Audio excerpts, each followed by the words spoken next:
You can mess with that mic as you need. There you go. Thank you.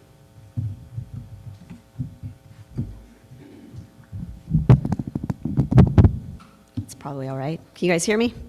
All right. Well, thank you. I appreciate the invitation to be here today. And I think the last line of the hymn is well suited to my approach to life, which is to kind of question everything. So you can sort of take this in that vein. So more than 15 years ago, I was in Kumasi, Ghana, with 10 Xavier University students for a semester as guests of the Catholic Church. We were invited to attend the ordination of a new priest in a beautiful cathedral. Kumasi was and is the seat of the Ashanti Empire. And on this day, as we sat in the honored guest section right up front, I watched with great surprise as the ordination of this Catholic priest was marked by his taking a seat on a replica of the golden throne of the Ashanti king. This is the most powerful symbol in the region, possibly actually on the continent. The symbol of the same Ashanti king that the British, who had brought many Christian missionaries to Africa, had defended in the early 1900s after many remarkably successful attempts by the Ashanti to hold them off. The empire had been powerful for several hundred years, but the political entities of which it had been constituted had been in existence for hundreds of years, probably 1,000 years or more. This royal identity and history remain socially, economically, and politically significant today. So why, then, would the Ghanaian Catholic Church, decidedly not a political entity, wish to use a symbol of pre-colonial political power for a priest's ordination in a new millennium? My task today is to help us see through such acts to the lessons and hope they might hold for us here in the United States. A Nigerian proverb states, "In a time of crisis, the wise build bridges and the foolish build dams." So today I want to build a bridge from our current US culture and history to African history. Such a bridge, I posit, can provide a new and more diverse story about human possibilities. Africans, our earliest human ancestors, as the first reading reminded, offer us the longest perspective on history of any people on the planet. And they challenge some modern Western assumptions about how humans have lived together in the past and might live together in the future. In a time when we are learning more about the histories and cultures of other peoples, the spiritual significance of these ideas sometimes remains obscured. I submit that our well-being and our harmonious collective coexistence are contingent on understanding a wider variety of ways to be human.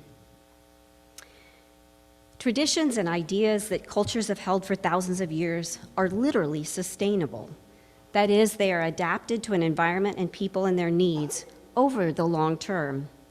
In the West, one such idea is democracy, practiced in our UU congregations and inherited from the Mediterranean world and molded and modified for 2,000 years. While we might be rightfully concerned at this moment about its unraveling, here and elsewhere, we are still part of a long tradition of crafting and participating in it. But there are many similarly powerful ideas in African history most of us know nothing about. And so I want to explore two of those ideas with you here today. The first is heterarchy, societies organized around a variety of forms of authority, and more on that in a minute. The second is the informal economy, and they are both super important in our everyday lives here, yet receive very little attention in comparison to the ideas that run opposite or counter to them, hierarchy and the formal economy. It's literally easier to see them a continent away and then to look back at ourselves. So I think that if we do this examination and add these to our daily conversation and policies, they might actually be part of the solution we're seeking for a more livable world for all.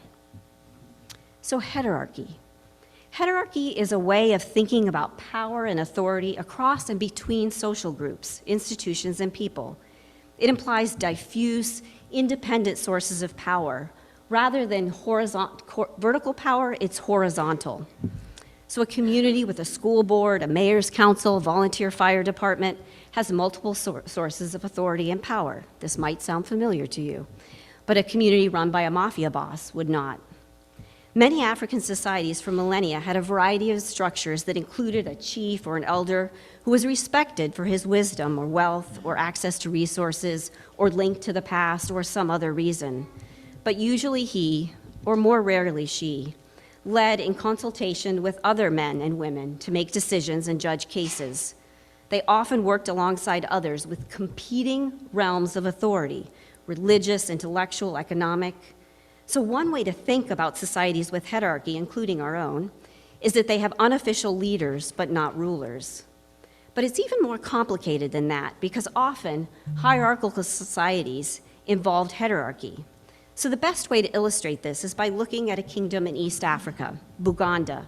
It's the one for which the modern-day country, Uganda, was named, because it was formed out of hierarchy, even though it used to operate like a kingdom. There, the Kabakas, or the kings, reigned from the 14th century really to the present day. Complicated, but not pertinent to our story today. Buganda came to be the most powerful kingdom in East Africa about 2 centuries ago, and it was one of many states that formed around Lake Victoria in East Africa. Before the 1300s, people there identified by kinship, by family, by relationship, and they were united by a spiritual leader who represented a spirit who could be called on for help. These spirits kept land and people healthy. For most African societies, there was a significant investment in the health of the land. For if the land did not provide food or crops for their livestock, people would go hungry. We tend to think about our support as coming from family or our job or something like that. But for most Africans, for most of history, they had to rely on the health of the land and the health of their communities around them. So spirits then were essential for their well-being.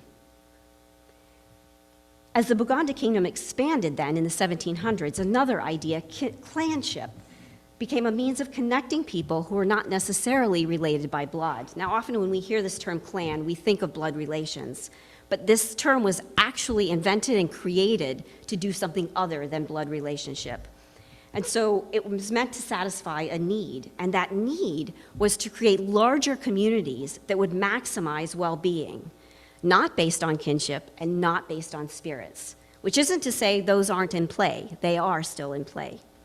So for example, there was an otter clan in Buganda that composed itself of a ritual priest, a talented doctor, a maker of mallets used in bark cloth production, a bark cloth artisan, and a famous diviner coming together. You get the weight of the spirit here. But the purpose of this was to ally with people who had a great variety of skills so that they could be a successful community. Our definitions of community tend to be narrower, and my experience often is that community is defined by commonality rather than difference. But here you have people seeking out difference, knowing that it's for their better well-being. The king or Kabaka then, in turn, had to recognize both spiritual and clan leaders in his daily decisions. All these leaders were represented at his capital, and his authority was checked in other ways as well. One of the most well-known being that the Queen Mother acted as an independent political figure in Buganda politics. She had separate living quarters, separate followers, and the ability to depose the king if he acted in an untoward manner. So she acted as a rival authority figure with her own land and her own followers. So for us, as we look at Buganda, it's clear that this form of hierarchy allows people to follow different authority figures, show allegiance to one person during a time of crisis, another person at another point in time, and power was not a zero-sum game, where if one person gained some, another person lost some. Instead, it was created and reenacted over time and embodied in multiple people, multiple relationships, multiple skills, multiple forms of knowledge, multiple forms of experience. So to return to that Catholic church in Kumasi then, the priest sat on a royal stool during the ordination. because political authority, particularly of long standing, was important to the church and its members. I think history has clearly shown us that too much authority in either church or state can be deadly. But in Kumasi, they remain interdependent, somewhat balanced, and this is the goal of heterarchy. Another institution we can learn more about from Africa is the informal economy. When we hear about Africa from a distance, we often think of the statistics and some of the images that come in National Geographic, but there's so much more to it than that. They do participate in our global economy. They grow food, they send their kids to school, they buy medicine, they import and they export. They desire all the same things that we do: comfortable, easy life, safeness. But many other daily actions take place outside of the formal economy. An informal economy is one that is not recognized by the government. It can include legal activities like selling coffee or donuts on the side of the street, but it can include illegal activities as well, such as smuggling goods or selling drugs. On a 2-mile walk into the university campus in Kumasi, Ghana during that same trip, for example, I would regularly do business with a variety of people on the continuum between the formal and the informal economy, including a tailor who worked in an old shipping container, who did pay taxes to the government, but worked with one other employee in a location that had been established for the business and in a space he had to provide for himself. A shoe repairman who operated similarly, a donut seller who set up a wok full of frying fat on top of a fire on the side of the road, and a phone card seller who had a small table that she stashed behind a building at the end of the day. The last two had minimal infrastructure for their business, no permits, and likely paid no taxes at all. So scholars try to understand these activities, and they use this term informal economy to capture these activities. These terms, though, suggest something not important or efficient or normal. But when half of my business on a day in Kumasi, Ghana is conducted this way, it suggests that it's possibly normal and possibly needs to be paid attention to. The formal economy, by contrast, then, is, I would guess, something most of us participate in for our jobs and many other aspects of our lives. There are defined work conditions, responsibilities, payments, schedules. But in the informal economy, there's no contract, no fixed hours. The people usually earn enough for just that day, maybe 2 days. The work is untaxed, and it's not supported by the government, often actually made more difficult by the government. But when we hear these statistics, we hear that Africans live on $1 a day or $2 a day. I'm here to tell you that is not true. No one on the continent lives on that little money. They have a network of obligations, which you can start to imagine now from hearing about heterarchy, of debt, of compensation, of friendship, of relationship, of clanship that they rely on to make ends meet. From 2010 to 2018, more than 60% of the gross domestic product of sub-Saharan African countries came from informal economic activity. That's more than half, which was exactly my experience. We too, of course, have the informal economy. Tips from waitressing, shoveling snow for a neighbor, cooking at home, migrant worker population, rising numbers of independent contractors, the gig economy, freelance workers, all of this exists on some continuum between formal and informal. And I don't think we're far behind in terms of the increase in the informal economy here as is occurring in Africa as well. In Africa, though, the origins of the informal economy lie centuries ago with colonial policy that continued after the end of the colonial period. One petty trader told officials in the 1950s in Tanzania, the country I've spent the most time in, he wasn't on the side of the road trading because he wanted to, but because he had to pay rent and he had to pay tax. And that's often the conundrum that Africans find themselves in. The challenge, though, is that we count the formal sector and not the informal sector.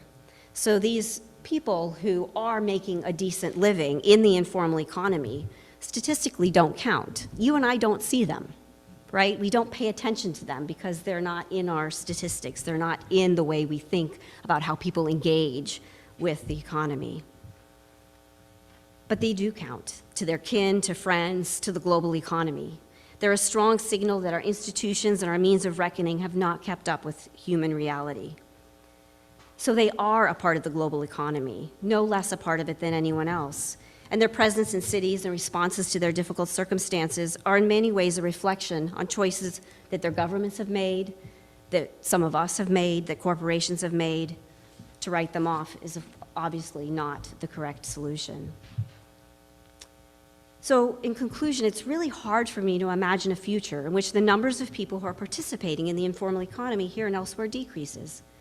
It's also hard for me to imagine a future in which we would not all be served by living in communities, states, and nations with greater access to hierarchical forms of power, grounded in appreciation of diverse knowledge.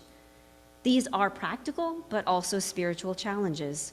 Hierarchy and the informal economy are two possible solutions to many problems we face here in the 21st century. At least more conversation about them and more attention to the places they already exist would be a good first step. Now, it's quite possible that the informal economy is not how we want to structure our society moving forward, but its growing presence is a signal, if we choose to pay attention, of how much is going wrong for how many people. And with more access to various forms of authority, it just might be possible to correct some of the challenges that have created this growing informal economy. More hierarchy, more roles and ways of exercising authority and decision-making are certainly one way to imagine creating a more equitable economic system in which all could earn a decent living and contribute to governments of which they are a part. In other words, these two ideas can be part of creating a world that is more hospitable for all, that honors the inherent dignity of all by using a much broader sense of our human inheritance.